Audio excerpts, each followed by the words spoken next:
అంజయ్ నగర్ లో భవనం కూలిన ఘటనపై హైడ్రా దృష్టి సారించింది. ఘటనా స్థలాన్ని పరిశీలించిన హైడ్రా కమిషనర్ రంగనాథ్ నిబంధనలకు విరుద్ధంగా నిర్మించిన భవనాలపై చర్యలు తీసుకుంటామని స్పష్టం చేశారు. అంజయ్ నగర్ లో ప్రత్యేక డ్రైవ్ నిర్వహించి అక్రమ నిర్మాణాలను గుర్తిస్తామని తెలిపారు. నిబంధనలు పాటించని భవనాలపై కూల్చివేతలు చేపడతామని వెల్లడించారు. బిల్డర్ సాజిద్ నిర్మాణాలపై స్థానికులు ఆరోపణలు చేస్తున్నారని పేర్కొన్నారు. అయితే బిల్డర్ను అదుపులోకి తీసుకున్నారా లేదా, అక్రమ నిర్మాణాలను పట్టించుకుని అధికారులపై ఎలాంటి చర్యలు ఉంటాయన్న దానిపై స్పష్టత రావాల్సి ఉంది.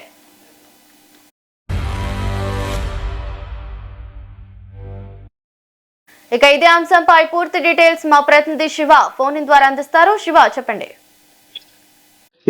చూసుకున్నట్టయితే నిన్న మధ్యాహ్నం 12 గంటల 50 నిమిషాల సమయంలో అంజయ్ నగర్ లోని 50 గజాల్లో నిర్మించిన 7 అంతస్తుల భవనం అయితే ఒక్కసారిగా కుప్పకూలిపోవడంతో అక్కడ ఉన్న చుట్టుముట్టున్న ప్రజలందరూ కూడా తీవ్ర భయాందోళనకు గురై ఎక్కడి వారు అక్కడ కూడా పరుగులు పెట్టడం అయితే జరిగింది. ఒక్కసారిగా కుప్పకూలిపోయిన ఆ బిల్డింగ్ గురించి సమాచారం అందుకున్న అధికారులందరూ కూడా ఒక్కసారిగా ప్రదేశానికి రావడంతో ఇటు అంబులెన్స్లు, అటు ఫైర్ సిబ్బంది, ఇటు డిఆర్ఎస్ సిబ్బంది, ఇటు హైడ్రా సిబ్బంది కూడా అందరూ వచ్చి పడ్డ శిథిలాలను కూడా తొలగిస్తున్న సమయంలో ఇటు 2 మృతదేహాలను కూడా లభ్యం చేసుకోవడం జరిగింది.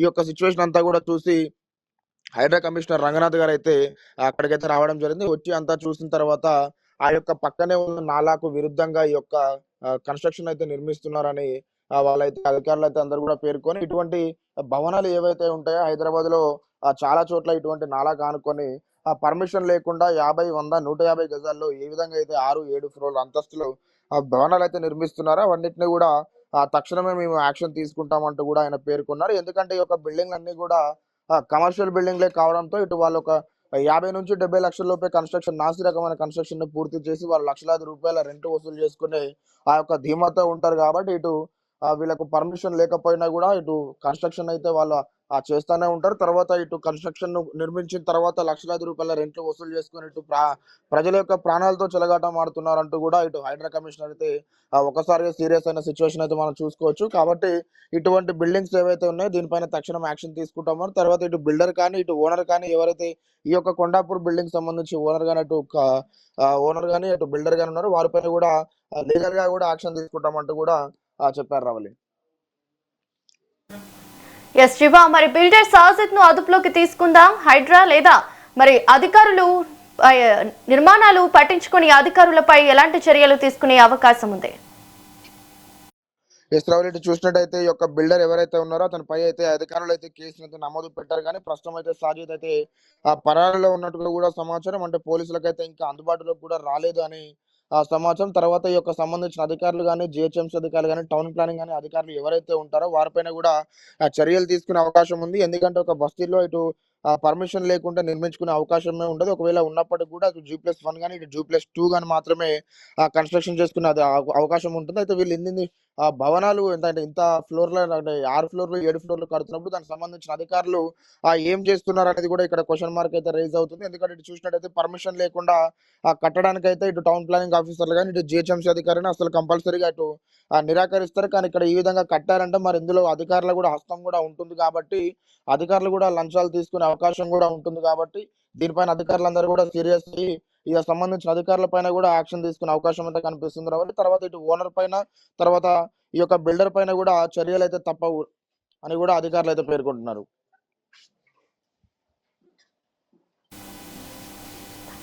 ఎస్ శివ, మరి పక్కనే ఉన్న వైట్ ఫీల్డ్ అపార్ట్మెంట్లు, హాస్టల్ బిల్డింగ్లకు ఎలాంటి నష్టం వాటిల్లింది? అక్కడ ఉన్న ప్రజలు సురక్షిత ప్రాంతాలకు తరలించారా? ఎస్ రావాలి. ఇటు చూసినట్టయితే ఈ యొక్క అంజయ్ నగర్ బస్తీలో ఉన్న ఈ యొక్క 50 గజాలు నిర్మించిన 7 అంతస్తుల భవనం ఏదైతే ఉందో దీనికి చుట్టుముట్టు కూడా ఇతర భవనాలు కూడా మనం చూడొచ్చు. చూసినట్టయితే ఈ యొక్క 7 అంతస్తుల కన్స్ట్రక్షన్ లో ఉన్న ఈ యొక్క బిల్డింగ్ కూలిపోతున్న సమయంలో ఆ 7వ అంతస్తు యొక్క స్లాబ్ ఏదైతే ఉంటుందో 7వ స్లాబ్ అది కాస్త ఆ పక్కనే ఉన్న వైట్ ఫీల్డ్స్ అపార్ట్మెంట్ లోని సి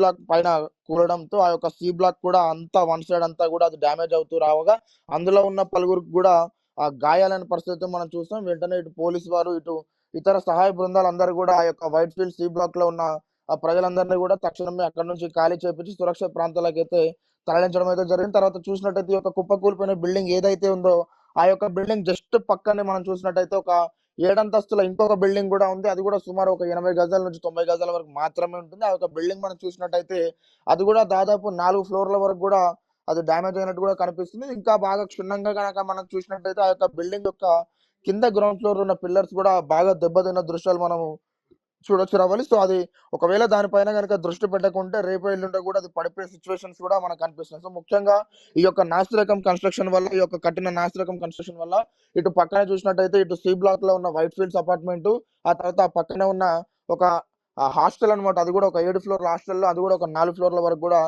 ధ్వంసం అయితే జరిగింది. తర్వాత ఇటు 2 మృతదేహాలు కూడా లభ్యమయ్యడం జరిగింది. రవలి.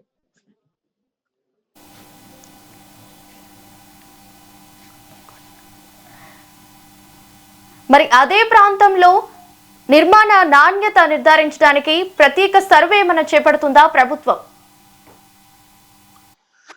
రవలి, ఇటు మనం చూసినట్టయితే కంపల్సరీగా దీనికి సంబంధించి అయితే అధికారులు ఉంటారు. ప్రతి ఒక్క కన్‌స్ట్రక్షన్ సమయంలో అధికారులందరూ కూడా ఒక్కసారిగా వచ్చి విజిట్ అయితే చేయాల్సి ఉంటుంది. ఆ విధంగా విజిట్ చేసి ఈ యొక్క అధికారులు కూడా వీరు సిమెంట్ ఏ మోతాదులో కలుపుతున్నారు, తర్వాత ఇటు ఇసుక గాని, కంకర గాని ఏది ఏ మోతాదులో కడుతున్నారు అంటూ కూడా క్వాలిటీ చెక్ అయితే కంపల్సరీగా చేయాల్సి ఉంటుంది. తర్వాత వీరికి ఇటు పర్మిషన్స్ ఉన్నాయా, ఏ విధంగా అయితే ఈ యొక్క క్వాలిటీతో కడుతున్నారు, క్యూరింగ్ ఏ విధంగా చేస్తున్నారంటూ కూడా ఇటు అధికారులు అయితే అప్పుడప్పుడు వచ్చి, అంటే గత ఒక 3 నెలలకు 4 నెలలకు ఒకసారిగా వచ్చి కంపల్సరీగా చెక్ చేయాల్సిన పరిస్థితి ఉంది. ఇక మనం చూసినట్టయితే ఇక్కడ ఇటువంటి సిచ్యువేషన్ మనం చూసినట్టయితే ఇక్కడ అధికారులు కూడా సక్రమంగా లేరు. తర్వాత ఇటు బిల్డర్లు కూడా సక్రమంగా లేరు. ఎందుకంటే ఇటు మనం చూసినట్టయితే ఈ యొక్క ఓనర్ కూడా కమర్షియల్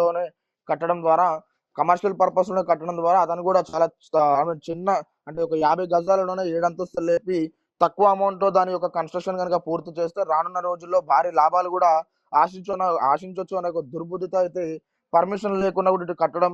తర్వాత మనం ఇటు చూసినట్టయితే ఈ యొక్క బిల్డర్ కూడా ఏదైతే ఉన్నాడో అతను కూడా డబ్బులు మిగలాలని చెప్పి నాసిరకం ద్వారా కన్‌స్ట్రక్షన్ చేయడం. తర్వాత ఇటు చూసినట్టయితే పర్మిషన్ లేకున్నా కూడా అంత పెద్ద నిర్మాణాన్ని చేపట్టారంటే దానికి ఖచ్చితంగా అధికారుల సహాయం కూడా ఉంటుంది. కాబట్టి ఇటు జిహెచ్ఎంసీ అధికారులు గాని, ఇటు క్వాలిటీ చెక్ ఇన్సూరెన్స్ అధికారులు కూడా కంపల్సరీగా ఉంటుంది. కాబట్టి వీరందరూ కూడా కలిసి కుమ్మక్కై చేయడం ద్వారా ఈ రోజు ఒక ప్రజలకైతే నష్టం కలుగుతుంది. కాబట్టి దీనిపైన తక్షణమే సీరియస్ గా యాక్షన్ తీసుకోవాలంటూ కూడా ఇటు ప్రజలైతే వెల్లడిస్తున్నారు. Thank you Shiva.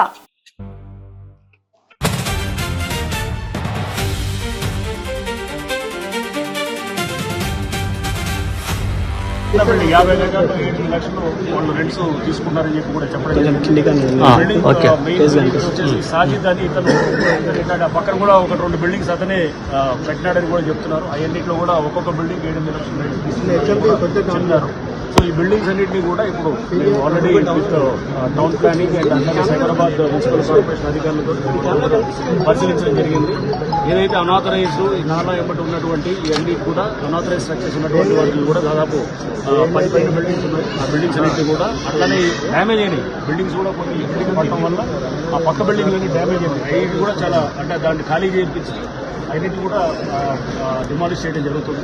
ఖాళీ అయిపోతే కనుక అక్కడ ఉన్నటువంటి కూడా చాలా డేంజర్ ఎన్ని ఉన్నాయి సార్ అలాంటివి?